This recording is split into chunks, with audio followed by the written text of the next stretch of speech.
भारतीय संविधान को कब लागू किया गया था? 26 जनवरी 1950 ईस्वी में। 1930 में गांधी जी ने किस आंदोलन की शुरुआत की थी? सविनय अवज्ञा आंदोलन की। भारत के प्रथम उपराष्ट्रपति कौन थे? Doctor S Radhakrishnan. भारत में द्वितीय आम चुनाव कब हुआ? 1957। भारतीय संविधान का निर्माण किसने किया? डॉक्टर भीमराव अंबेडकर। मुस्लिम लीग की स्थापना कब हुई थी? 1906 ईस्वी।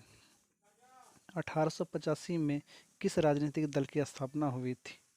भारतीय राष्ट्रीय कांग्रेस की। पहली लोकसभा में निर्वाचित सदस्यों की संख्या क्या थी? 489। भारतीय राष्ट्रीय कांग्रेस पार्टी की स्थापना हुई थी 1885। ए ओ ह्यूम नामक अंग्रेज किस राजनीतिक दल की स्थापना की थी? कांग्रेस पार्टी की। समाजवादी पार्टी की स्थापना किसके नेतृत्व में किया गया था? जयप्रकाश नारायण। पंचशील समझौता किन देशों के बीच हुआ? भारत चीन। गुटनिरपेक्ष आंदोलन एक अंतर्राष्ट्रीय संस्था है, इसकी स्थापना कब हुई? 1961। 1952 के आम चुनाव में भारतीय जनता संघ को कुल कितने स्थानों पर विजय प्राप्त हुई? 3। एक दलीय प्रभुत्व के संबंध में कौन सा सही है? कल्प के रूप में किसी मजबूत राजनीतिक दल का अभाव। 1959 में केरल में साम्यवादी सरकार के मुख्यमंत्री कौन थे? ई.एम.एस. नंबूदरीपाद। साम्यवादी दल की स्थापना किस वर्ष हुई? 1924 में। साम्यवादी दल का मुख्य उद्देश्य रहा है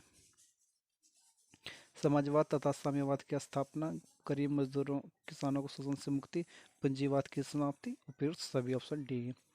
भारतीय जनसंघ की स्थापना का मुख्य उद्देश्य थे हिंदू धर्म एवं संस्कृति की रक्षा करना। निम्नलिखित में किस दल ने एक देश एक संस्कृति और एक राष्ट्र के विचार पर बल दिया? कांग्रेस पार्टी। 1970 में भारतीय जनसंघ का विलय किस पार्टी में हुआ? जनता पार्टी। या के नेतृत्व में किस पार्टी का गठन किया गया?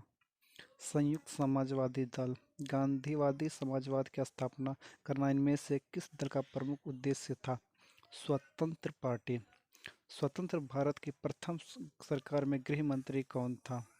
सरदार वल्लभ भाई पटेल। स्वतंत्रता के बाद विभिन्न रियासतों को भारतीय संघ में जोड़ने में किस भारतीय नेता का प्रमुख योगदान रहा? सरदार वल्लभ भाई पटेल का। 1951 में आचार्य कृपलानी कांग्रेस से अलग होकर किस पार्टी की स्थापना की? किसान मजदूर प्रजा पार्टी। संस्थागत क्रांतिकारी दल किस देश की राजनीतिक दल है? मैक्सिको। भारत के द्वितीय आम चुनाव में किस राज्य से कांग्रेस पार्टी को पराजित होना पड़ा और वहां साम्यवादियों की सरकार बनी? केरल।